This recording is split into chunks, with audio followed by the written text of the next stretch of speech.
Hello जी, hello. कैसी है public? उम्मीद करता हूँ सब लोग बहुत बढ़िया रहेंगे और आपकी एग्जाम्स की प्रिपरेशन भी बहुत अच्छी चल रही होगी, ऐसी उम्मीद रखता हूं आपसे।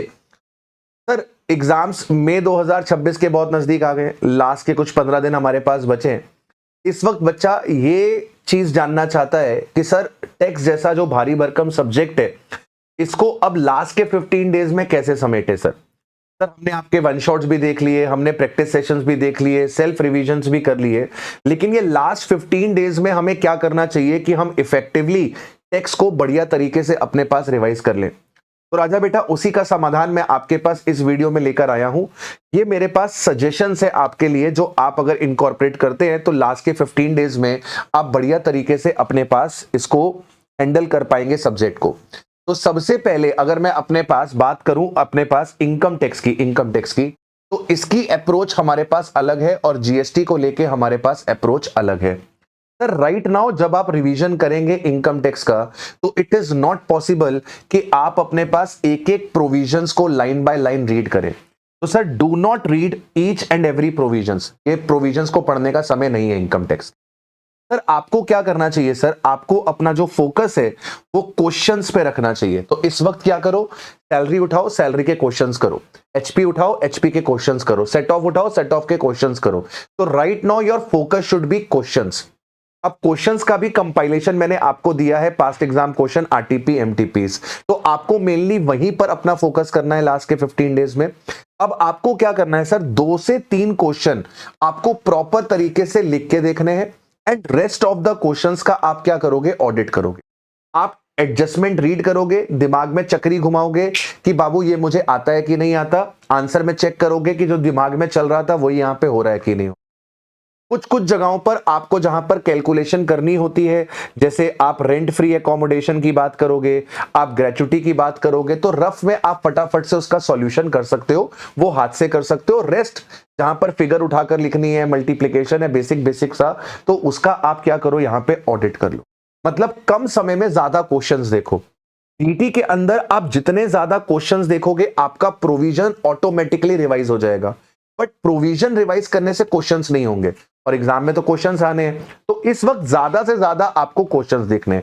चैप्टर बाय चैप्टर उठाते जाओ, डेली के 2-2 चैप्टर्स का टारगेट बनाओ और 2 से 3 क्वेश्चंस को लिख के देख लो, और रिमेनिंग को आप क्या कर लो सर, ऑडिट कर लो। सर, कौन कौन से चैप्टर्स पे आपको ज्यादा फोकस करना है? वैसे तो सभी पे फोकस करना है, लेकिन कुछ चैप्टर्स ऐसे हैं जो स्टैंड अलोन एग्जाम में क्वेश्चन आता ही आता है, अभी तक तो आ रहा है, और भगवान ने चाहा तो मई 26 में भी आएगा। जैसे सबसे पहले अगर मैं बात करूं, तो अपने पास रेसिडेंशियल स्टेटस का क्वेश्चन एग्जाम में आता ही आता है। तो रेसिडेंशियल स्टेटस को आप अच्छे से करो। उसमें वो डीम्ड रेसिडेंट वाला क्वेश्चन, आपका वो जो स्पेशल कैटेगरी 2 वाला है, इंडियन सिटीजन और person of Indian origin visiting India, बहुत बार पूछता है, उसको अच्छे से प्रैक्टिस करो। इसके बाद सर, सेट ऑफ का स्टैंड अलोन क्वेश्चन आता ही आता है, इसको प्रैक्टिस करो। हमने बहुत सारे क्वेश्चंस क्लास में भी करे थे, प्रैक्टिस सेशंस में भी करे थे। क्वेश्चंस को दोनों रिजीम से सॉल्व करने की कोशिश करो। ओल्ड रिजीम से आंसर क्या आएगा, न्यू रिजीम से आंसर क्या आएगा। 2-3 क्वेश्चन लिख के देखने हैं, रेस्ट ऑफ द क्वेश्चंस का ऑडिट करना है। इसके बाद टीडीएस टीसीएस सर, ये बहुत ज्यादा इंपॉर्टेंट है। अगर अभी तक आपने नहीं किया है तो मालिक कर लो, 4 नंबर का क्वेश्चन आता ही आता है, राइट? तो इसको अच्छे से करो। एंड सर, 4 नंबर का क्वेश्चन रिटर्न ऑफ इनकम से भी आता है। तो जो लास्ट आपका 4th वाला क्वेश्चन होता है ना इनकम टैक्स का, वो आपके पास आरओआई का ही होता है, 4 नंबर का।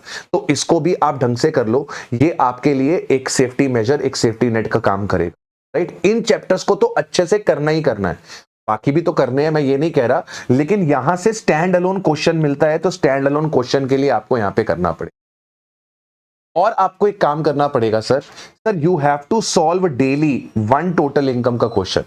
मतलब आज से अगले 15 दिन तक एक क्वेश्चन आप रोज टोटल इनकम का सॉल्व करेंगे। 45 मिनट्स के अंदर या 40 मिनट्स के अंदर आपको इसको सॉल्व करना है, एंड धीरे धीरे आपकी देखिएगा स्पीड इंक्रीज होगी, आप इसको 30 मिनट्स में भी करने लग जाओगे। तो एक क्वेश्चन टोटल इनकम का रोज सॉल्व करना है। सर, जब आप इसको सॉल्व करोगे, शायद आपको नेगेटिविटी आएगी कि मेरा पूरा क्वेश्चन ठीक नहीं बन रहा। नहीं बनेगा, नहीं बनेगा। आप इतनी जल्दी प्रो नहीं हो सकते हो, ठीक है? गलती होगी, कोई बात नहीं। जो गलती हो रही है उसको अपने पास साइड में नोट कर लो कि यार मैंने इस एडजस्टमेंट में गलती करी थी। तो आपके पास इस नेक्स्ट 15 डेज में आपके पास कुछ 20, 25, 30 गलतियां इकट्ठी हो जाएंगी। राइट। तो वो आपको हेल्प करेंगी आपके एग्जाम्स के लिए। लास्ट डे पे उन 25-30 गलतियों को अच्छे तरीके से रिकॉल करके जाना, ये काम आपको यहां पर भी करना है। जब आप ये क्वेश्चंस कर रहे होंगे तो यहां पर आपको कुछ गलतियां मिलेंगी, कुछ एरर्स मिलेंगे जो आप नहीं कर पा रहे, कहीं पर आपका दिमाग नहीं चल रहा, तो उसको आप अलग से नोट कर लो, ठीक है। तो ये आपके लिए एक एलडीआर का रजिस्टर बन जाएगा कि लास्ट डे पे मुझे ये पॉइंट्स क्या करने हैं, रिवाइज करके जाने ही जाने हैं, राइट। ओके सर, तो ये चीज आपको करनी है। इसके बाद आपको क्या करना है सर, अगर मैं यहां पर जीएसटी की बात करूं तो जीएसटी में जो मेरी अप्रोच होती है वो बिल्कुल अलग होगी।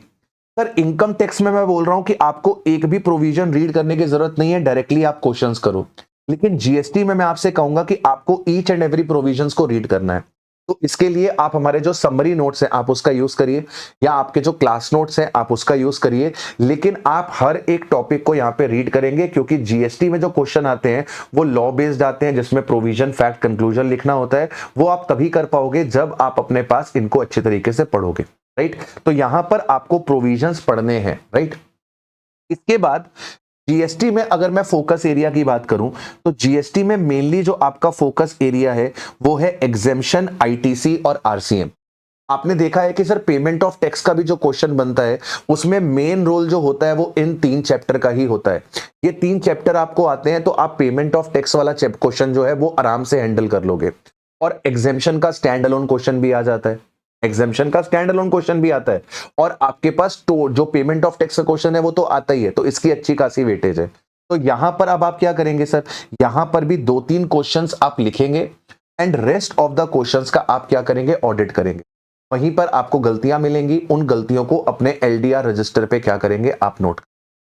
इसके अलावा आपको यहां पर जो फोकस करना है वो प्लेस ऑफ सप्लाई पे करना है, क्योंकि आपने देखा है कि जो पेमेंट ऑफ टैक्स से क्वेश्चन बनते हैं उसमें ट्रांजैक्शन इंट्रा है कि इंटर है, वो प्लेस ऑफ सप्लाई पे डिपेंड करेगा।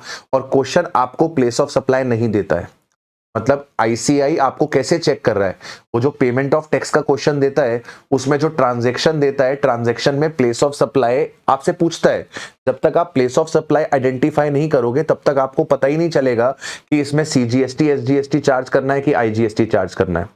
तो वो पेमेंट ऑफ टैक्स के साथ payment of place of supply को भी चेक करता है। तो पीओएस भी आपके लिए बहुत ज्यादा इंपॉर्टेंट है। And lastly value of supply, मतलब ये तो करने ही करने हैं, मैं बाकी नहीं बोल रहा, बाकी से भी पेपर बनेगा, लेकिन ये फोकस एरिया है, इसमें बहुत अच्छे तरीके से काम करो, क्योंकि ये आपका जो पेमेंट ऑफ टैक्स का जो क्वेश्चन आता है 10 नंबर का, उसको क्रैक करने में आपकी हेल्प करेगा। एंड डेली आपको एक क्वेश्चन क्या करना है, डेली गोइंग फॉरवर्ड डेली आपको एक क्वेश्चन पेमेंट ऑफ टैक्स का सॉल्व करना ही करना है। इससे आपको बहुत मदद मिलेगी आपके लास्ट डेट, राइट। तो ये अप्रोच है।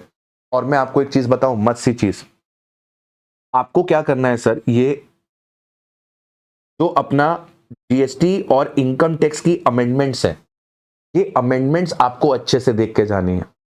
मई 26 वाला बच्चा कह रहा है सर हमने तो पूरा क्लास में अमेंडेड ही पढ़ा था, हमें भी आपको भी देखनी है। तो इनकम टैक्स की जो अमेंडमेंट है आपने ऑलरेडी क्लास में कर रखी है, इनकम टैक्स की अमेंडमेंट्स आपने ऑलरेडी क्लास में कर रखी हैं। बस एक बार वो इनकम टैक्स का अमेंडमेंट वाला वीडियो देख लो ताकि तुम्हें पता चल जाए कि कौन कौन से टॉपिक्स पे अमेंडमेंट है, ठीक है। इसके बाद जीएसटी की अमेंडमेंट जरूर से देख के जाना। आई थिंक मेरी 40-45 मिनट्स की वीडियो थी, 50 मिनट्स की वीडियो थी, वो वीडियो जरूर से देख के जाना। मेरी ऐसी बहुत स्ट्रांग फीलिंग है कि इस बार वहां पर 4 नंबर का क्वेश्चन आपके पास आएगा, 4 नंबर का क्वेश्चन आपके जीएसटी के अमेंडमेंट से बनेगा। सो मेक श्योर कि आप वो वाला वीडियो अच्छे से देख के जा रहे हो, right. All the very best. आपको ये वीडियो कैसा लगा कमेंट सेक्शन पे जरूर से बताइएगा। क्या ये टिप्स आपको हेल्पफुल लगी, यूजफुल लगी, थोड़ी क्लैरिटी आपको इससे मिली कि नहीं मिली, जरूर से बताइए, right. See you guys very soon. All the very best. पढ़ते रहो, बढ़िया तरीके से प्रिपरेशन करो, right. Bye bye, take care.